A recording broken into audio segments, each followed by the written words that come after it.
country, you need three things: human capital, physical capital, financial capital. In human capital, we don't have a population issue because we're growing at, fertility has come to 2.0.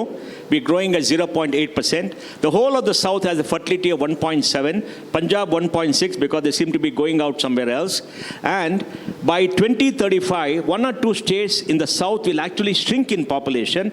And I believe by 2040, India's population will start shrinking because we are not producing enough babies. Now the population is going up primarily because, we are living longer and more healthy. That's point number one.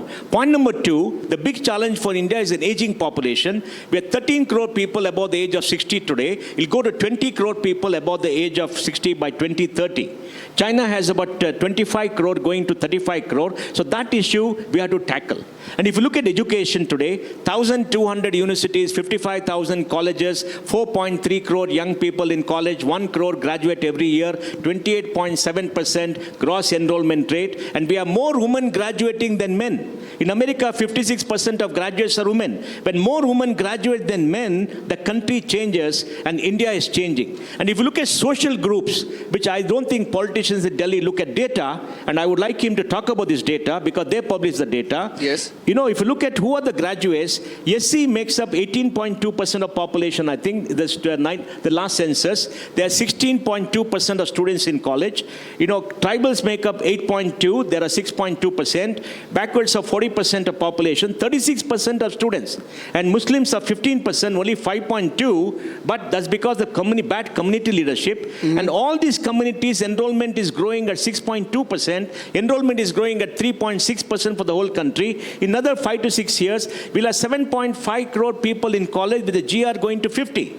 But we have solved the access issue in education. We need quality. So what is the big challenge in human capital? The big challenge is, can we create enough jobs? And let me give you data. Between 2000 and 2020, we had 50 crore Indians being born. We are producing 2.5 crore babies a year.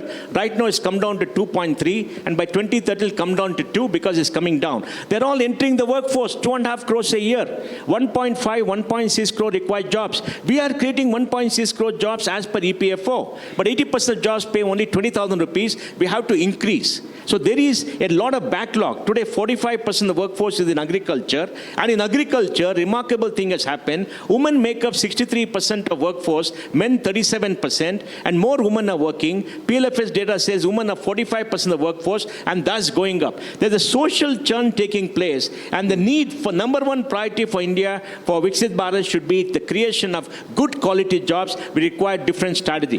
For example, he must pick up 300 of the poorest districts and create special employment zone and incentivize job creation. Now they got this internship program, which I think is very anemic. It's a good thing, but very anemic, because we must create labor-intensive jobs in the poorest districts where people are coming off the ground. We must invest in the urban sector so that India grows, because the urban sector creates more jobs and taxes. Today, let me give you data.